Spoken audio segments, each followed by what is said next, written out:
आप सभी का स्वागत है हमारी क्लास में। हमसे जुड़ने के लिए हमारे चैनल को सब्सक्राइब करें। जैसे ही आप हमारे चैनल को सब्सक्राइब करते हैं आप हमारी फैमिली का एक हिस्सा बन जाते हैं, जो कि एक बहुत बेहतरीन बात है। तो चलिए शुरू करते हैं।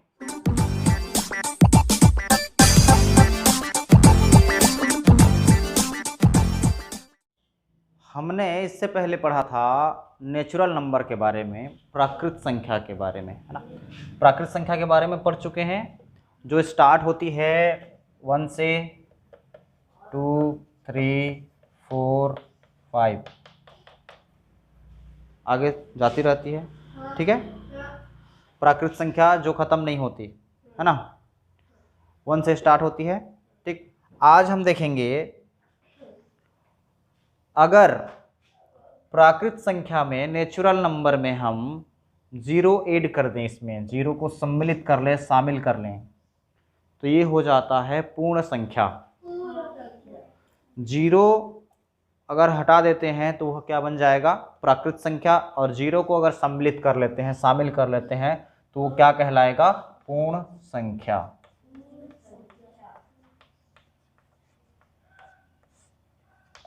तो पूर्ण संख्या से संबंधित कुछ जानकारी यहाँ पे जिसको जानना आवश्यक है। इसके कुछ नियम होते हैं जो पूर्ण संख्याओं पर आधारित होते हैं। जैसे हमारा हो गया ये संवरक का नियम। ठीक, नियम होता है, संवरक का नियम होता है एक।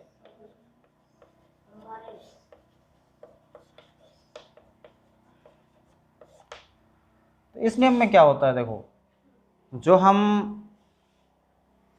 सीखते आ रहे हैं ये सिर्फ काम करता है पूर्ण संख्या जोड़ के लिए। ये जो नियम है ये जोड़ के लिए होता है और गुणा के लिए होता है। ठीक, इसमें ये फिट होता है। अगर हम घटाव के लिए करते हैं या फिर भाग के लिए करते हैं तो वह क्या हो जाएगा, संतुष्टि नहीं मिलेगी, वह कंप्लीट नहीं होगा, वो पूरा नहीं हो पाएगा। तो जोड़ में देखते हैं संवरक का नियम क्या कहता है। माना हमारे पास ये प्रश्न है 3 धन 4, हमारे सामने जो ये प्रश्न है 3 धन 4, ठीक है। अगर हम इसको प्लस करते हैं, जोड़ते हैं, तो कितना होगा, 7 होगा। अगर इसी को हम गुणा में करें, अगर इसको गुणा करते हैं, मल्टीप्लाई करते हैं, तो कितना हो जाएगा, 12। ये कॉमन चीज़ है जो हम करते आ रहे हैं, वही हमारा कौन सा नियम है, संवरक का नियम। ठीक, यही संवरक का नियम होता है। ठीक है, माना 2 धन 5 कर दिया हमने, या फिर 2 धन 3 किया, चलो, तो कितना होगा इसका आंसर, 5 हो जाएगा। इसी को हमने किया 2 गुना 3, इसका हो जाएगा 6। सिंपल वे में बनता है ये। तो यही है संवरक का नियम, जो सिंपल हम लोग करते आ रहे हैं। इस नियम का नाम याद रखेंगे, संवरक। ठीक है, संवरक का नियम होता है ये, इसको याद रखेंगे। दूसरा वाला जो नियम होता है, देखो,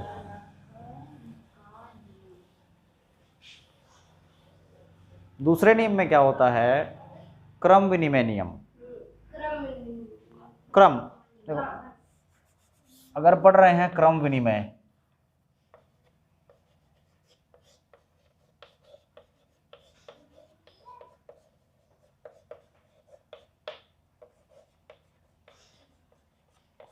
क्रम विनिमय नियम जो होता है, क्रम से देखो क्या समझ में आ रहा है, विनिमय माने होता है आदान प्रदान करना। क्रम, जो क्रम होता है उसको उलट पुलट करना, आदान प्रदान, उलट पुलट। ठीक है, माना हमारे पास 3 धन 4, ये जोड़ के लिए 3 गुना 4, ये गुणा के लिए। जोड़ के लिए हमारा कैसा काम करता है, 3 धन 4 अगर करें तो कितना हो जाएगा, 7 हो जाएगा। और गुणा के लिए अगर इसको करते हैं तो इसमें कितना हो जाएगा, 12। ये हुआ। अगर क्रम विनिमय करते हैं इसका, जो पहले लिखा है उसको बाद में लिखेंगे, जो बाद में लिखा है उसको पहले लिखेंगे। अगर 4 को इधर सबसे स्टार्टिंग में करते हैं और 3 को बाद में करते हैं, 4 धन 3, तो ये क्या हुआ, क्रम विनिमय कहलाएगा। ये क्रम को आदान प्रदान किया हमने, क्रम को उलट पुलट किया, क्रम बस इसमें चेंज किए हैं हमने, ठीक है। क्रम चेंज करने के बाद अब इसका आंसर कितना आएगा, 7।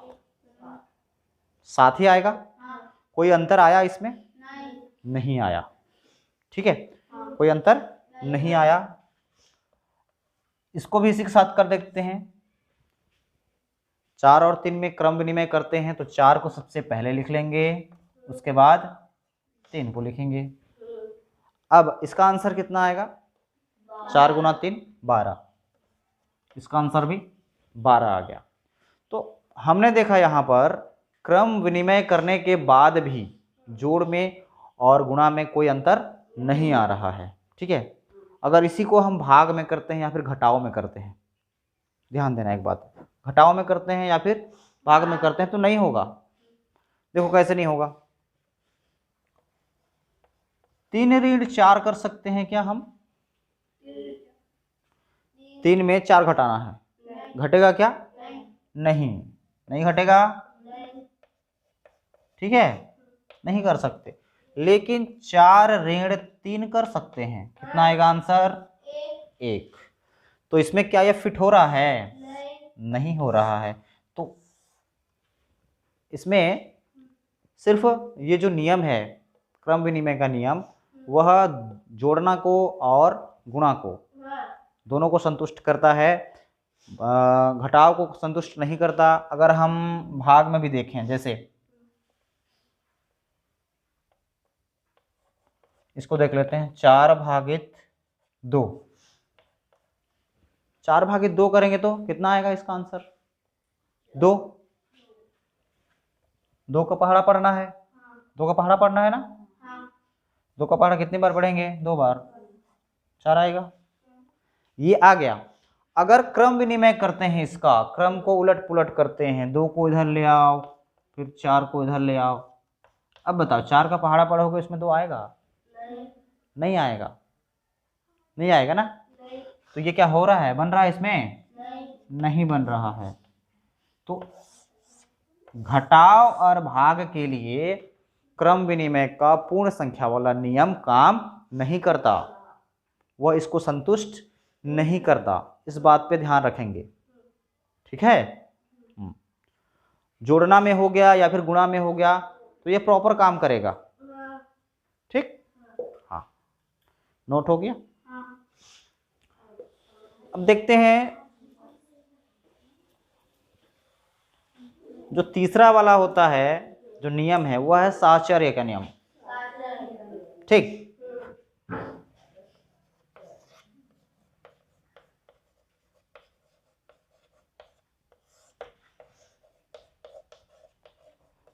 साहचर्य का नियम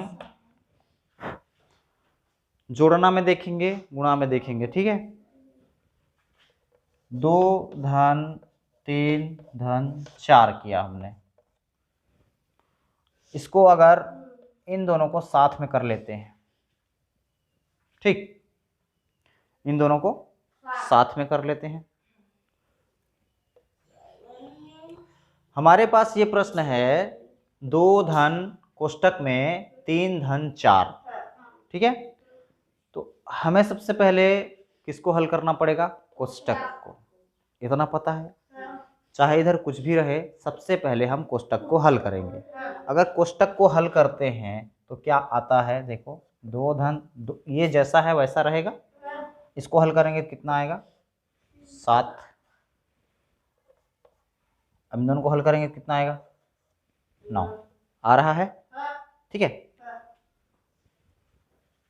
गुणा में करके देखें, 2 गुना 3 गुना 4, ठीक है। सबसे पहले कोष्टक को हल करेंगे, 2 गुना जैसा का तैसा हो जाएगा, 3 गुना 4 कितना होता है? 12 बराबर 12 दूनी कितना होगा? 24। ठीक, ये हुआ। साहचर्य का नियम क्या कहता है? हमने बीच में कौन सा है? 3। 3 को सबसे पहले किसके साथ में हमने हल किया? 4 के साथ में। अगर हम इसी को 2 के साथ में हल करके देखें तो क्या होगा? ये साहचर्य इसके साथ में, ठीक है, इसके साथ में आ जाता है। माना हमने 2 धन 3 इस प्रकार से किया, धन 4 को अलग कर दिया। अब 3 किसके साथ में है? 2 के साथ में। अब इसको हल करके देखते हैं। 2 धन 3 कितना होगा? 5। 4 का 4, इसका आंसर कितना आएगा? 9। तो सबसे पहले वाला जो हमने बनाया था इसका आंसर कितना आया था? 9। अभी जो हमने बनाया उसका आंसर कितना आया? 9। इसमें कुछ डिफरेंस आ रहा है? कुछ अंतर है इसमें? नहीं है। तो ये धन के लिए, जोड़ के लिए ये काम करता है। और इसमें देखते हैं कितना आया था आंसर? 24। अब 2 और 3 को साथ में कर लेते हैं। 2 गुना 3 गुना 4, ठीक है। अब ये कैसा होगा देख लेते हैं इसको। 2 गुना 3 कितना? 6 गुना 4 कितना आएगा? 24। 4 छक्का 24 या फिर 6 चौक 24 आया।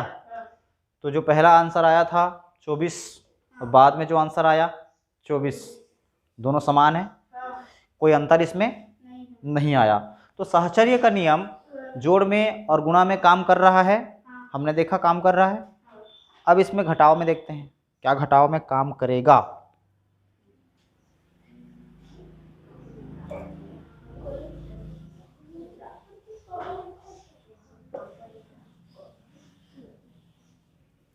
देखो, मान लिया हमने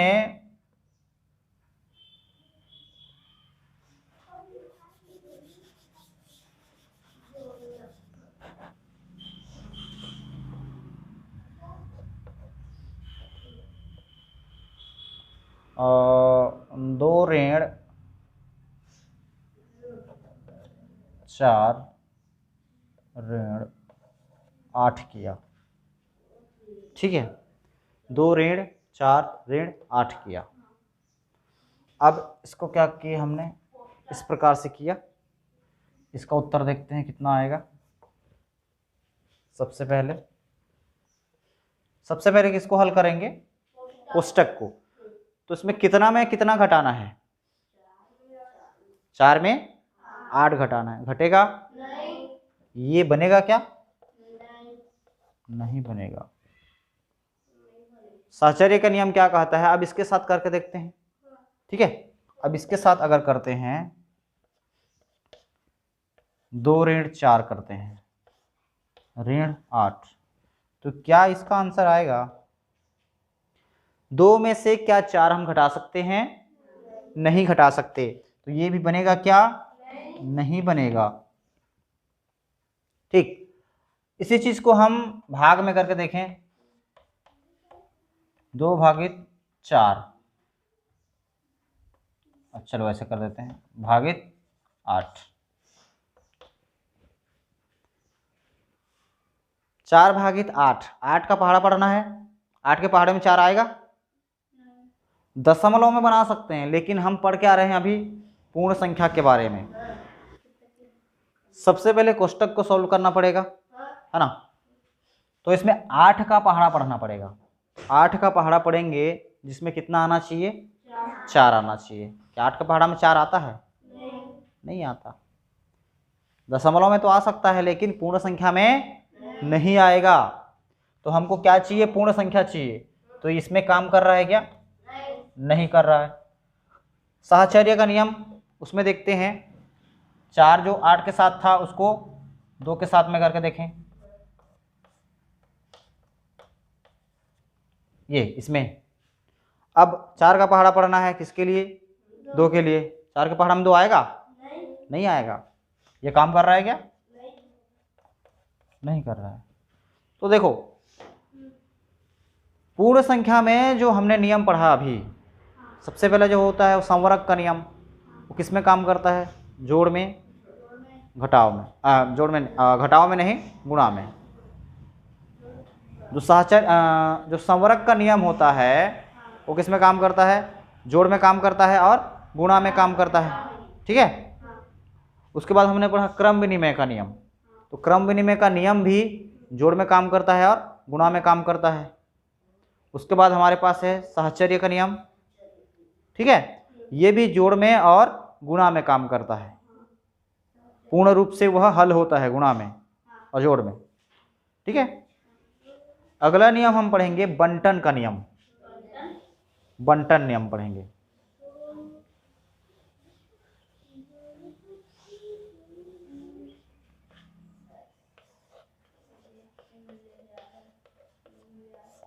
देखो बंटन नियम में क्या होता है, बंटन से क्या समझ में आ रहा है? बांटना है, समझ में आ रहा है। हमारे पास प्रश्न है 2 गुना 3 धन 4, इसमें 2 चिन्ह हैं। इसके पहले जो हमने पढ़ा था उसमें या तो धन धन था या तो गुणा गुणा था, लेकिन बंटन नियम में दोनों रहेगा, गुणा भी रहेगा और धन भी रहेगा, जोड़ भी रहेगा, ठीक है। तो इसका कैसे करना है? 2 गुना करना है किसको? 3 धन 4 को। 3 धन 4 का गुणा किसके साथ करना है? 2 के साथ। कहने का मतलब क्या है? 3 का गुणा भी 2 के साथ होगा और 4 का गुणा भी 2 के साथ होगा, होगा कि नहीं? होगा ना, ठीक है। इसको बंटन नियम कहते हैं। क्यों करते हैं? यहां पर सबसे पहले कोष्टक को हल क्यों नहीं करेंगे? बात बता रहा हूं। कोष्टक को हल क्यों नहीं कर सकते? क्योंकि इधर वाला जो है वो कितना है? गुणा का चिन्ह है, ठीक है, और यहां पर, ठीक। अगर हम हल करते हैं तो देखो, हल करके देखो, कोष्टक का सबसे पहले सीखे ना कोष्टक हल करना। तो 2 गुना कितना हो जाएगा? 7, कितना आ रहा है? 14। तो ये हमारा जो सिंपल नियम होता है उसमें करते हैं, लेकिन हम अभी कौन सा नियम पढ़ रहे हैं? तो बंटन का नियम, हर प्रकार का नियम अलग अलग होता है ना। हमने ये सिंपल नियम में पढ़ा है कि कोष्टक को हल करो, सबसे पहले जो आएगा उसके साथ में गुणा करो, ये सिंपल नियम हुआ, है ना। लेकिन अभी हमें किसके हिसाब से चलना है? बंटन का नियम। हम अभी इंडिया में रहते हैं तो यहाँ पर जो नियम कानून है उसके हिसाब से चलना पड़ेगा। अगर अमेरिका चल देते हैं या फिर कहीं और विदेश चल देते हैं तो वहाँ पर जो नियम फॉलो होता है उसको हमें फॉलो करना होगा, होगा ना। तो अभी हमने बंटन नियम को पढ़ रहा है अभी, ठीक है। तो बंटन नियम में क्या होता है उस चीज को समझेंगे, दूसरे नियम से उसका कोई लेना देना नहीं है, ठीक। बंटन नियम क्या कहता है उसके बारे में पढ़ेंगे। तो 2 गुना 3 धन 4, तो बंटन नियम में क्या करते हैं? जैसे हमारा ये 3 धन 4 को 2 गुना करना है, 2 गुना करना है, समझ में आ रहा है? तो मैंने 2 का गुणा 3 के साथ भी होगा और 4 के साथ भी होगा, ठीक। 2 गुना 3, ये चिन्ह जो है तो गुणा तो हो गया, यहाँ पे गुणा का चिन्ह थोड़ी लगा रहेगा। अब ये कहाँ पे आएगा? बीच में धन का चिन्ह, क्योंकि 3 वाला इधर हो गया, अब 4 वाला इधर हो जाएगा। 2 गुना 4। अब इसको हल करते हैं कोष्टक कोष्टक को। अब इसमें ऐसा है, ठीक है, बांटने के बाद हल करना है। 2 तिया 6, 2 चौ 8, 8 6 14। हमने डायरेक्ट हल किया और बंटन नियम के आधार पर हल किया तो उत्तर कितना आया? 14। डायरेक्ट हल किया था उसमें भी कितना आया था? 14 आया था ना। तो बंटन नियम भी सही है, बंटन नियम सही है ना, बस इस चीज को जानना है, ठीक है। और इसमें अगर हम करते हैं दूसरा प्रकार का, 2 धन 3 गुना 4, 2 धन 3 गुना 4, इस प्रकार से। तो 4 सबसे पहले किसके साथ में जाएगा? 2 के साथ, उसके बाद 3 के साथ होगा। 2 गुना 4 धन 3 गुना 4। 4 पर किसका किसका हक है? यहां पर 2 का हक है, 3 का भी हक है गुणा होने का, और दोनों साथ में मान लो जुड़ जाते हैं, 5 हो जाते हैं, तो भी 4 के साथ ही गुणा होगा। अगर अलग अलग भी गुणा करते हैं अपने आप को तो भी आंसर उतना ही आएगा, होगा ना? ठीक है, 2 का हक 4 पर है और 3 का हक भी 4 पर है। अगर दोनों साथ में मिल जाते हैं तो भी उनका हक किस पर होगा? 4 पर होगा। इस प्रकार से 2 चौ 8 और इसका कितना आ रहा है? 3 चौ 12। 12 आया? 12 8 कितना आ रहा है? 20। आंसर सेम नहीं आएगा, लेकिन पूर्ण संख्या है कि नहीं? हमको क्या क्या निकालना है? पूर्ण संख्या। ठीक है, ये होता है हमारे 4 नियम। और गणित को हम इन चारों नियम में से जो नियम अगर पूछ दिया कि इस नियम में बनाओ तो उसको उस नियम में बनाना है। अगर नहीं पूछा है तो जो हमको सरल लगता है उस नियम में हम बनाएंगे। ठीक है, आई बात समझ में? ये ठीक, नोट हो गया?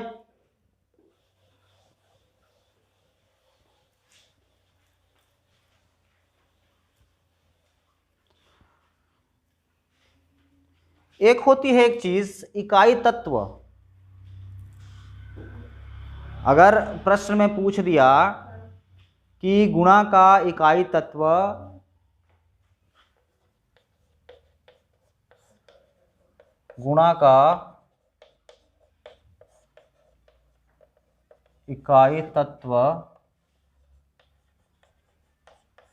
इनमें से कौन सा है?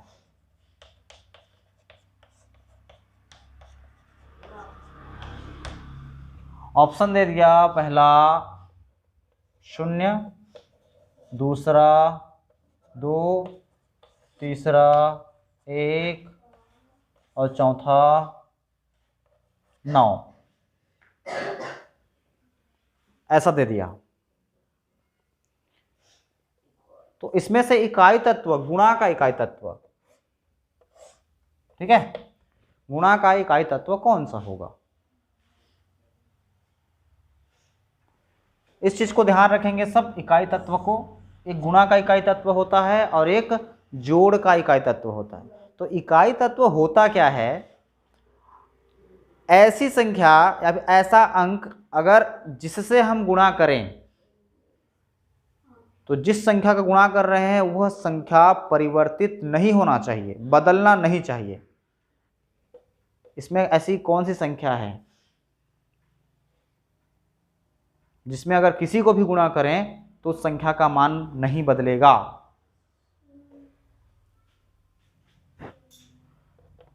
मान लो हम 4 का गुणा करते हैं उसके साथ में, तो 4 का मान नहीं बदलना चाहिए।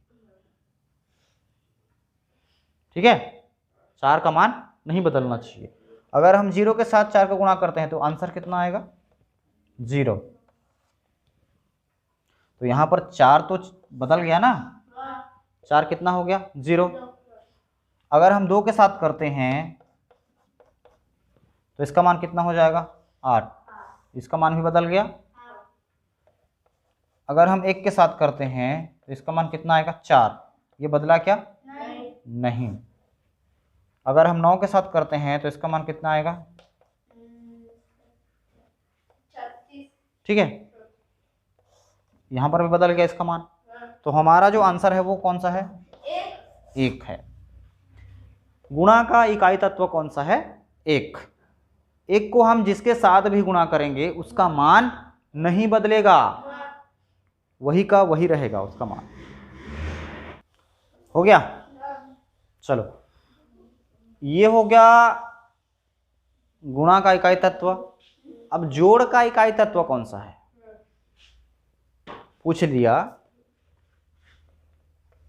जोड़ का इकाई तत्व इनमें से कौन सा है? ठीक है, क्या निकालना है? जोड़ का इकाई तत्व। ऑप्शन में दे दिया वही, चलो ठीक है। कितना था? 0 था, उसके बाद 2 1 और इधर 9। इकाई तत्व समझ में आया? जोड़ का है, मैंने इनमें से जो भी है, जो भी आंसर है हमारा, उसको अगर किसी संख्या के साथ जोड़ते हैं तो उस संख्या का मान परिवर्तित नहीं होना चाहिए, बदलना नहीं चाहिए। तो ऐसी कौन सी संख्या है इनमें से, ऐसा कौन सा अंक है जिनमें अगर किसी को जोड़ें तो उसका मान बदलना नहीं चाहिए? कौन सा है? 4 में अगर हम शून्य जोड़ते हैं तो इसका मान कितना आएगा? 4। 4 में अगर हम 2 को जोड़ते हैं तो इसका मान कितना आएगा? 6। कितना? 6। 4 में अगर हम 1 जोड़ते हैं तो 5। 4 में अगर हम 9 जोड़ते हैं तो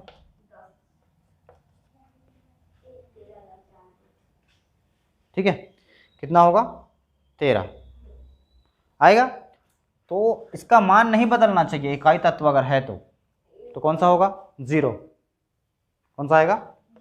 0। गुणा का इकाई तत्व 1 और जोड़ का इकाई तत्व 0। इसको नोट कर लेंगे। हो गया?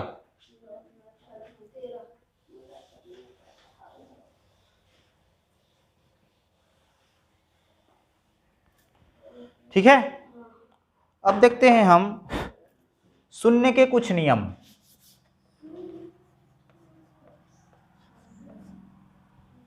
ठीक है, इसके जो गुण होते हैं, शून्य के गुण, ठीक है, कुछ गुण देख लेते हैं। सबसे पहला जो है जोड़ने में,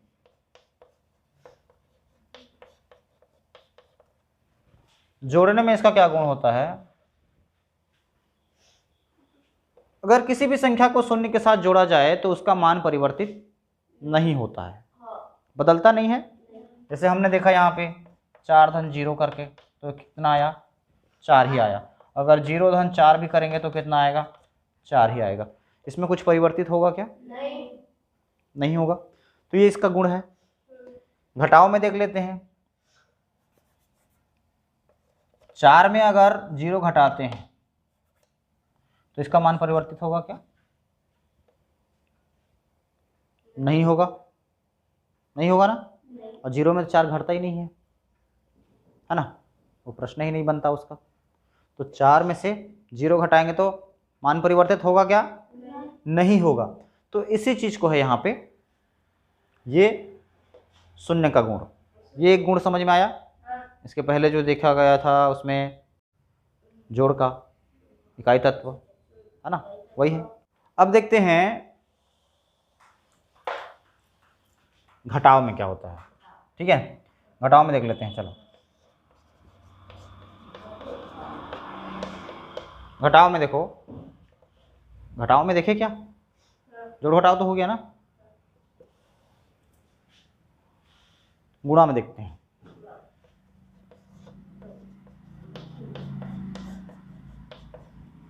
गुणा में शून्य का क्या गुण है? मान लिया हमने 4 गुना 0 किया, 4 गुना 0 किया, तो इसका उत्तर कितना आएगा? शून्य का पहाड़ा पढ़ना है 4 बार। शून्य का पहाड़ा 4 बार पढ़ोगे कितना आएगा? 0। शून्य का पहाड़ा अगर 1000 बार भी पढ़ेंगे तो कितना आएगा?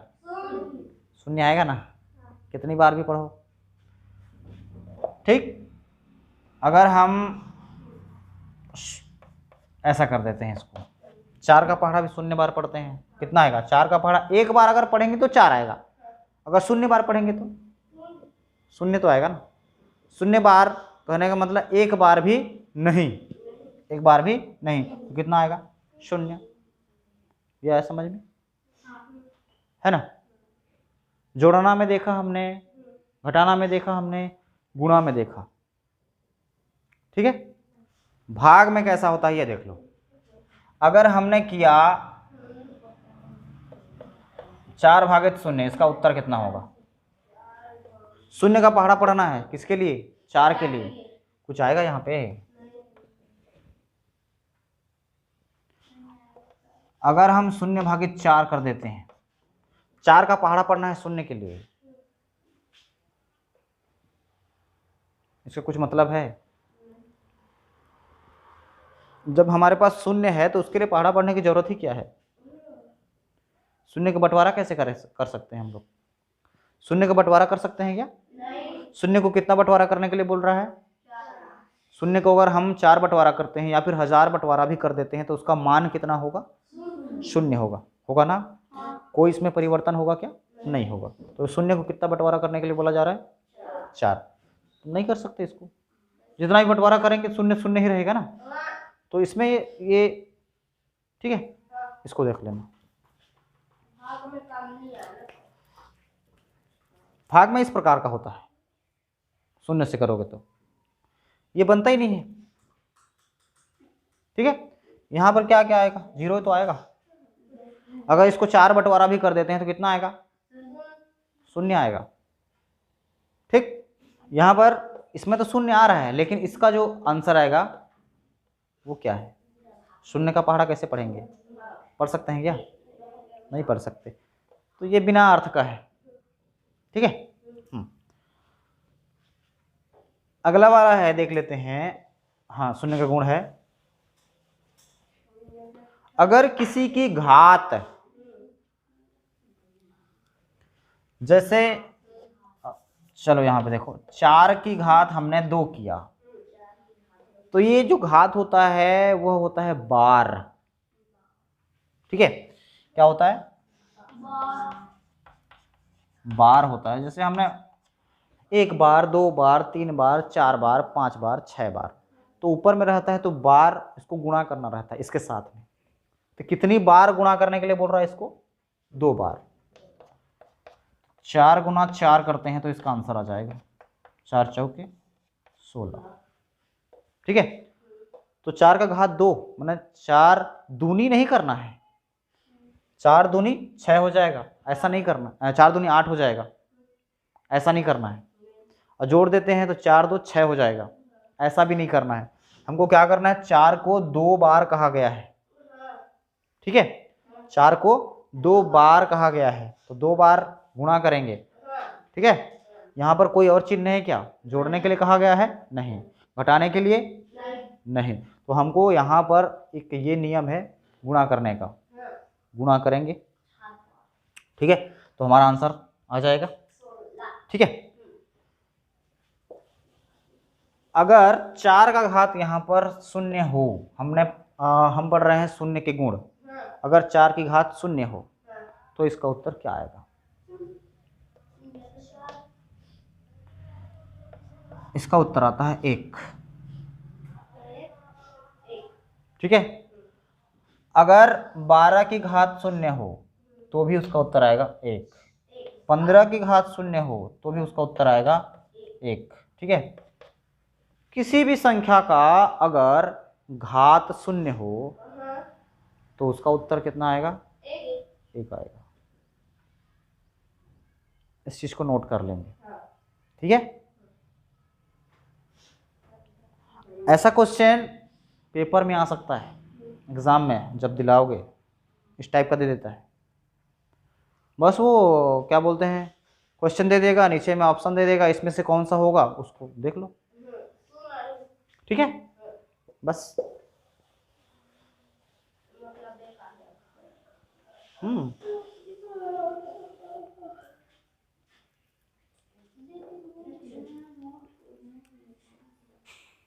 अगर आप लोग को हमारी वीडियो पसंद आ रही है तो हमें लाइक करें, शेयर करें, सब्सक्राइब करें।